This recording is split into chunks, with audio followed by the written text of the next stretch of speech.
April 25th WOD, we're going to do a yoga flow again. It's called knees, chest, chin. I'm going to show you knees, chest, chin so you can see what it looks like. You can try it out and see if you like it. If you don't like it, there's a modification. If you really don't like it, then we can sub something else. So what it's going to look like is from tabletop, I'm going to go into cow pose, which is just going into extension with my back. I'm going to drop my chest sort of in between my hands so I can move my hands forward if I was a little more tight. If I'm someone that's more flexible, maybe they stay right there. But I usually move them out a little bit and then my chest drops to the floor. My chin is touching the floor, but I can lift up my chin as you can see. So even though my chin is resting on the floor, not all my weight is on it. That's a general huge back bend, and we don't want all the pressure to be on the weakest spot, which might be the cervical spine, right? So a modification, you can always adjust your knees, obviously.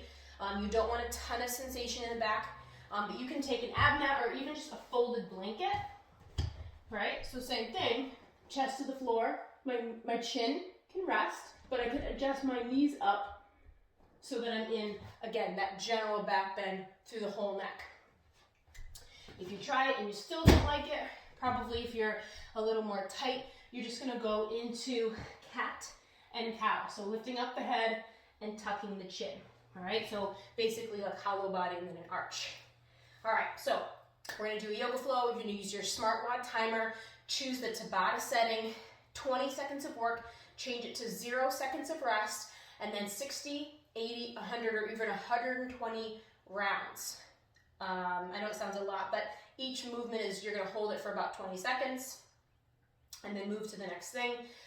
When you enter in that information, the rounds that you're doing, it'll tell you the total work time. So if you're unsure of how long you want to work out for, just put in the rounds and it'll tell you. I think it's like 20 minutes for the 80 or something like that. So it's really not that long. All right, you got 10 moves. You're going to do them all on the left and then 10 all on the right. And you just keep going left and right so you get into a good flow. Your main focus, once you kind of get the coordination of like what's coming next, is going to be your breath. And of course you can transcribe my yoga terms and draw little stick figures for yourself so that you're ready.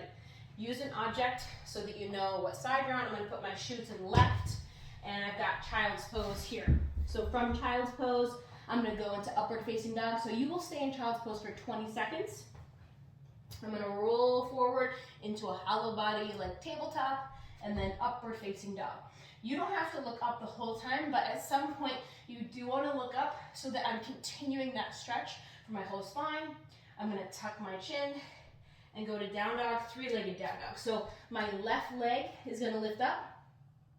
I'm going to hit my wall, but I had my shoe on the left side, so it's my left leg that's going to lift, and then I'm going to pull that knee into the chest and step in between the hands. I've got crescent lunge. So you can take a second to set yourself up. Left leg to the left, right leg to the right. We've done this before. Press the palms together, and that's my back bend. So just looking at my hands is giving me this hip flexor stretch, belly, shoulders, really nice. And then I'm gonna do warrior two. So just like I'm surfing, there's a lot of little things. The only one main thing I want you to focus on is that this knee and the toes are tracking the same. So it doesn't matter on your mat if you're like diagonal or facing a different direction. It doesn't really matter if your back foot is facing in or like this. That's not a huge deal. Some people end up leaning forward or leaning back or arching their back. There's little things that don't make a huge difference, but the one that could lead to an injury, not today, but over time, is making sure that knee is pulling open. So just from the side, I want to pull my knee open. Just like in a squat, you want that knee to be kind of on the pinky side. That's your only focus. So warrior two, I'm sinking low with my hips, I'm squeezing my glutes together, I'm pulling my belly in, and I'm just straight up and down, again, like you're surfing. So there's warrior two. Angle pose, I'm gonna drop my elbow down and go overhead. So if you're a math person, from my fingertips to my toes, there's my little acute angle with the floor, right? It is a cute angle, but I'm saying acute. And then I'm gonna spin towards the floor to do an easy twist. So I'm gonna kind of just switch sides basically. You guys do this all the time in your warm up. We're just taking my arm overhead today. And then I'm going to place that hand down, downward facing dog. After 20 seconds in down dog, I'm going to do knees, chest, chin. So I'll go to tabletop first. I'll drop my chest to the floor, and you got, 10, 20 seconds here. And then I'm gonna just release my knees. So wherever I was, I just kind of let my knees go back, and then I'll pull myself back forward, my hands stay in one place, back to upward facing dog again. Again, at some point, look all the way up, and then tuck the chin, push the floor away, and you'll go to child's pose. So that is the whole 10 movements on that side. When I get back to child's pose, I'll move my object. Unless you're really good at remembering, I'm a yoga teacher and I still forget what side I'm on. Okay, so I'm gonna do the whole thing facing you just so you can see a different angle. So you have child's pose for 10 or 20 seconds, and then I'll come to upward facing dog for 20 seconds. And maybe you don't like up dog, so maybe you spend less time here. Maybe you love it and you spend more time here. I'll tuck my chin. I'm gonna go to down dog, basically go right to three-legged down dog, but it's my right leg that's gonna lift up. Do whatever you wanna do here. Again, you can stack the hips. You can keep them square. You can bend this foot. There's lots of different movements. And then I'm gonna come through Crescent Lunge. My left foot's to the left, my right foot's to the right. Sink low with the legs, press up with the arms. Warrior two. So even though I'm facing you, because of the way my leg was, I'm usually a little bit more diagonal on my mat. I just want to make sure, I'll face you directly, that that knee is opening, so my glute is actually pulling my leg open so that I can kind of see my big toe. Warrior two. Angle pose. Really try to reach the top. I'm also not resting in this arm. I'm pushing everything away.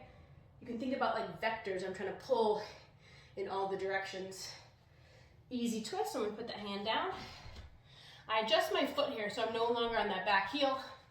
You'll probably do it naturally, it just makes more sense. And then I'm gonna open up. So angle pose just on the other side, right? So this is not angle pose, but I was here, and now I'm just kind of doing that same thing, facing the other direction. You're gonna go back to down dog, so hand plants. I step back. Then I'll do knees, chest, chin. I'll stay here for 20 seconds, scoop my knees back, back to up dog. Again, look up at some point, tuck the chin, back to child's pose. So that is your workout for April 25th. Save these kind of like in your mind, like where it is on Sugar Wad, and you can go back to them if there's a day where you really want to work out, but you're sore, but you still want to move your body. These yoga flows are great for that. All right, see ya.